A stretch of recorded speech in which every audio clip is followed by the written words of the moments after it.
இந்த மாதம் 19ஆம் தேதி அதிகாலை 4:30 மணிக்கு ஒரு போர்ஷே கார் 200 கிலோமீட்டர் ஸ்பீடில் போய் ஒரு பைக்கில் போய் மோதின வேகத்தில் 2 பேர் அந்த சம்பவ இடத்துல இறந்து போகிறாங்க. அஸ்வினி அனீஷ் அப்படிங்கிறவங்க.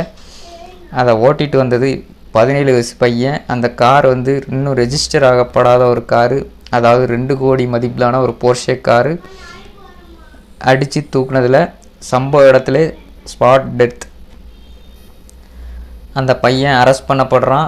மது போதையில் அந்த காரை ஓட்டியிருக்கிறான். அரெஸ்ட் பண்ணப்பட்ட 15 மணி நேரத்தில் ரிலீஸ் செய்யப்படுறான். அதாவது அவனுக்கு பெயில் கொடுக்கப்படுது. அவனுக்கான நிபந்தனைகள் என்னதுன்னா 300 வேர்ட்ஸில் ஒரு எஸ்ஸே எழுதணும். அதாவது ஆக்சிடெண்ட் ரோட் சேஃப்டியை பற்றி ஒரு எஸ்ஸே எழுதணும். அது மட்டும் இல்லாமல் டிராஃபிக் போலீஸ் கூட ஒரு 15 நாள் ஒர்க் பண்ணணும். அது மட்டும் இல்லாமல் அவன் வந்து கவுன்சிலிங் போகணும். இதான் நிபந்தனைகள். இப்படிப்பட்ட ஒரு நிபந்தனைகளோடு அவனை வந்து விடுதலை பண்ணுறாங்க. அதுக்கப்புறம் எழுந்த எதிர்ப்புகள்னால, அதாவது சோஷியல் மீடியாவில் கொந்தளிச்சு போனாங்க.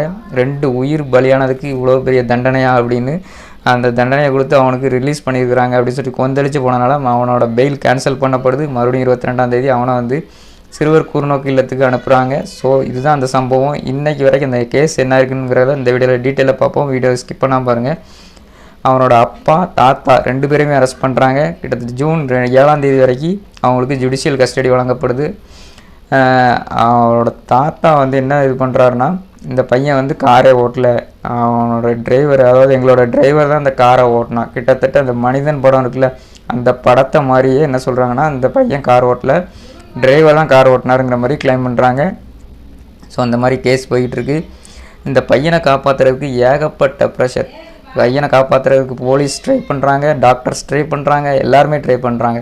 காரணம் மணி, பணம் இருந்தால் எதனாலும் பண்ணலாம், யாரனாலும் விலைக்கு வாங்கலாம் அப்படிங்கிற நிலமையில தான் நம்ம இருக்கோமா அப்படிங்கிறத நம்ம யோசித்து பார்க்கணும்.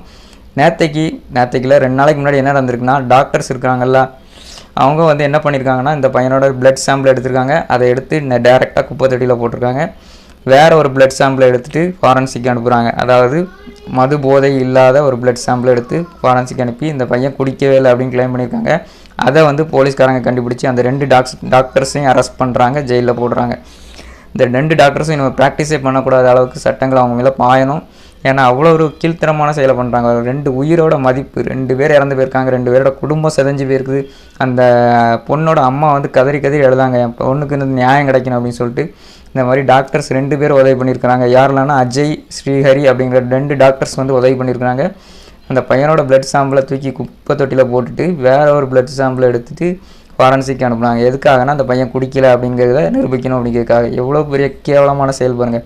பணம் வந்து பாதாளம் வரைக்கும் பாயுங்கிறது இது ஒரு எக்ஸாம்பிள். ஸோ பணம் எவ்வளோ பெரிய பணக்காரனாக இருந்தால் என்னன்னாலும் பண்ணிக்கலாம், எந்த தப்புனாலும் பண்ணி சட்டத்தோட ஓட்டையிலேருந்து வெளியே வந்துக்கலாம் அப்படிங்கிறது இது ஒரு எடுத்துக்காட்டு. கிட்டத்தட்ட அந்த மனிதன் படத்தில் என்ன வருமோ அப்படியே இங்கே சீன்ஸ் வந்து அப்படியே ஒவ்வொரு நாளும் ஒவ்வொரு இதாக அரங்கேறிட்டு வருது. இந்த பையனுக்கு கண்டிப்பாக தண்டனை கிடைக்கணும் அப்படிங்கிறது தான் எல்லோரோட விருப்பமாகவும் இருக்கும். ஏன்னா 2 பேரோட வாழ்க்கையை சீரழிச்சிருக்காங்க. 2 பேர் வந்து இறந்து போயிருக்கிறாங்க. அவங்க எவ்வளோ கனவுகளோடு இருந்திருப்பாங்க. 2 பேருக்கும் 24-25 வயசு தாங்க ஆகுது. 2 பேரும் ஐடி கம்பெனியில் ஒர்க் பண்ணிட்டு இருந்திருக்காங்க. எவ்வளோ கனவு கண்டிருப்பாங்க. அந்த கனவில் சிதைச்ச பையன் மது போதையில் இருந்திருக்கான். அந்த சிசிடிவி வீடியோ கூட இருக்குது. அவனோட லாயர் என்ன கிளைம் பண்ணுறாருன்னா, இந்த பையன் வந்து கொண்டாடுறதுக்காக மது அருந்தலை, அதாவது அவன் வந்து மன அழுத்தத்தில் இருந்ததுனால அவர் வந்து ட்ரிங்க்ஸ் பண்ணாராம். எவ்வளோ பெரிய போய் பாருங்கள். அவன் வந்து போர்ஷே கார் 2 கோடி கார் ரிஜிஸ்டர் பண்ணப்படாத காரை ஓட்டிகிட்டு வரான் 200 கிலோமீட்டர், கிட்டத்தட்ட 200 கிலோமீட்டர் ஸ்பீடில். அவர் வந்து மன அழுத்தத்தில் இருந்தாராம், அதுக்காக அவர் ட்ரிங்க்ஸ் பண்ணாராம். இப்படி பொய் மேலே பொய் சொல்லி அவனை காப்பாற்றுறதுக்கு ஏகப்பட்ட முயற்சிகள் நடந்துட்டு வருது. அது எல்லாமே தோல்வி அடையும் தான் நம்மளோட விருப்பம். ஸோ வந்து அவங்க அப்பா தாத்தாவை அரெஸ்ட் பண்ணியிருக்கிறாங்க. ஜூன் 7ஆம் தேதி வரை ஜுடிஷியல் கஸ்டடி அவருக்கு கொடுத்துருக்குறாங்க. ஸோ அது போக தான் கேஸ் என்ன ஆகுது அப்படிங்கிறது இந்த விஷயத்தில் தெரியும். ஸோ அடுத்த கட்ட வீடியோவில் என்ன ஆகுதுங்கிறத இந்த டீட்டெயிலாக பார்ப்போம். ஸோ இந்த வீடியோ கண்டினியூவாக பாருங்கள். நீங்கள் என்ன நினைக்கிறீங்க மக்களே இந்த சம்பவத்தை பற்றின கமெண்ட்டில் சொல்லுங்கள். நம்ம வீடியோ பிடிச்சிருந்தால் நம்ம சேனலுக்கு சப்ஸ்கிரைப் பண்ணி வச்சுக்கோங்க. நம்ம சேனலை லைக் பண்ணுங்கள், கமெண்ட் பண்ணுங்கள், ஷேர் பண்ணி விடுங்க இந்த வீடியோவை. மீண்டும் மற்றொரு சம்பவத்தை சந்திக்கலாம். until then bye.